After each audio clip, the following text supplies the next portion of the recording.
Udah puluhan tahun berlalu, tapi kayaknya pertanyaan soal 11 September itu nggak ada habisnya ya.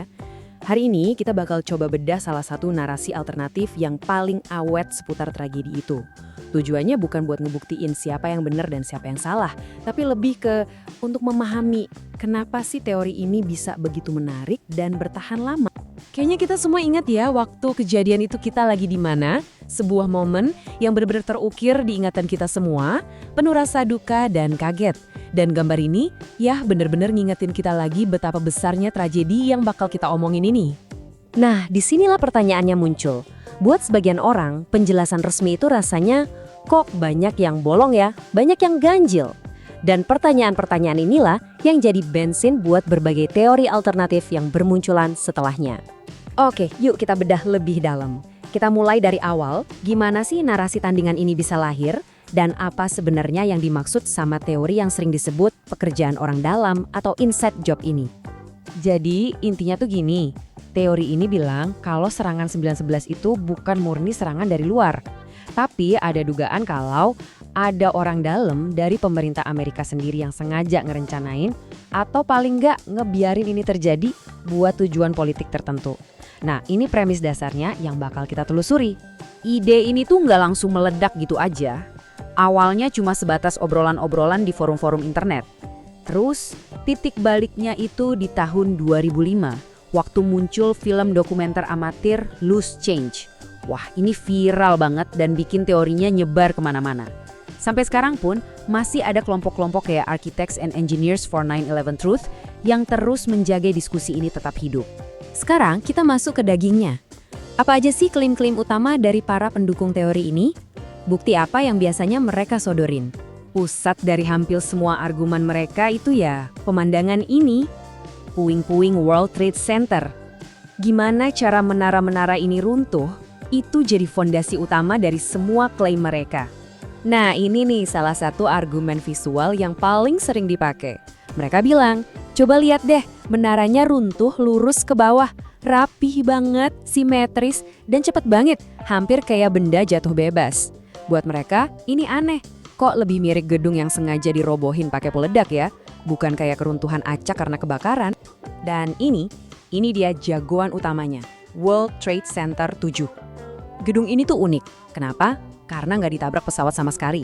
Tapi sorenya, gedung ini runtuh juga. Dengan cara yang mirip. Nah, buat para penganut teori ini, WTC-7 itu adalah smoking gun-nya. Anomali paling besar yang menurut mereka nggak bisa dijelasin sama cerita resmi. Nah, karena banyak pertanyaan nih, pemerintah Amerika tentunya nggak tinggal diem. Mereka ngelakuin investigasi besar-besaran.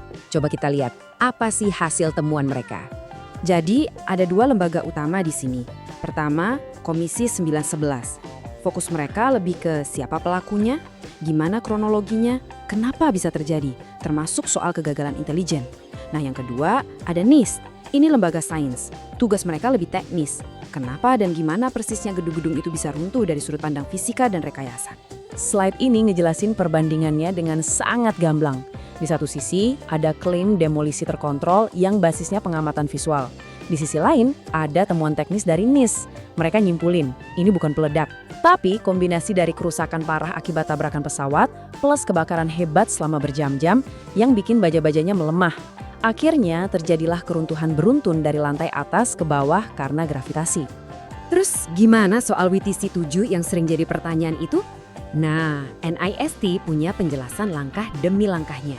Jadi menurut mereka, ini bukan satu kejadian tunggal, tapi serangkaian kegagalan. Pertama, ada kebakaran besar yang nggak bisa dikendaliin selama hampir 7 jam.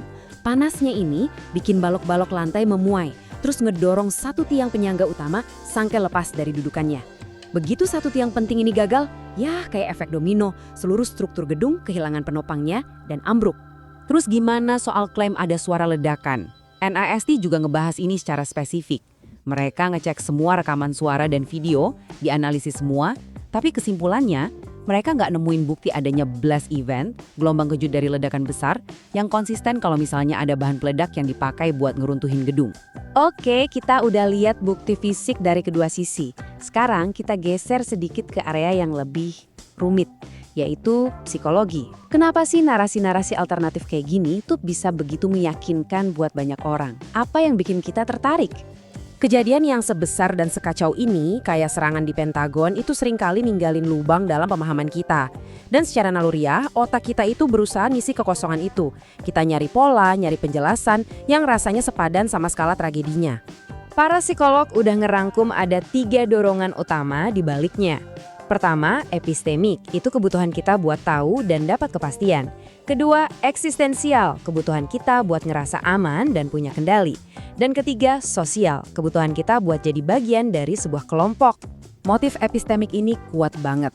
Coba bayangin, kalau penjelasan resmi itu rumit, banyak istilah teknis, terus ngakuin ada banyak kegagalan, sebuah teori yang nawarin satu jawaban simpel, oh ini kerjaan orang dalam, itu bisa terasa jauh lebih memuaskan dan masuk akal buat sebagian orang. Mikirin kalau sekelompok teroris bisa bikin kekacauan sebesar ini tuh jujur aja menakutkan. Karena kesannya acak banget. Tapi kalau kita percaya ada dalang besar di baliknya, meskipun dalangnya jahat, setidaknya dunia jadi terasa lebih teratur. Ada yang megang kendali. Dan secara aneh, itu bisa bikin kita ngerasa sedikit lebih aman. Dan yang terakhir, aspek sosialnya. Jadi bagian dari kelompok yang ngerasa tahu kebenaran yang sesungguhnya, yang nggak diketahui orang banyak, itu bisa nyiptain ikatan komunitas yang kuat banget.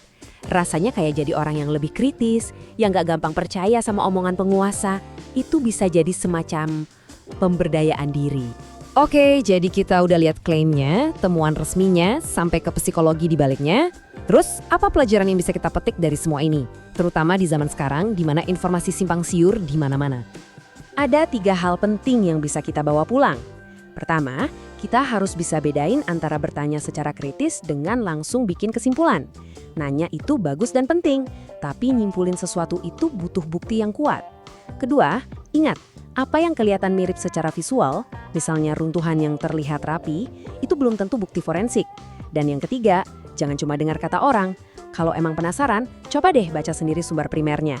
Laporan NSIT dan Komisi 911 itu bisa diakses publik. Pada akhirnya, perdebatan soal 911 ini jadi cerminan yang luar biasa tentang gimana kita sebagai manusia mencoba memahami trauma dan informasi. Ini ninggalin kita dengan satu pertanyaan besar yang makin relevan tiap harinya. Di tengah lautan informasi dan disinformasi, gimana caranya kita bisa nemuin jalan menuju kebenaran?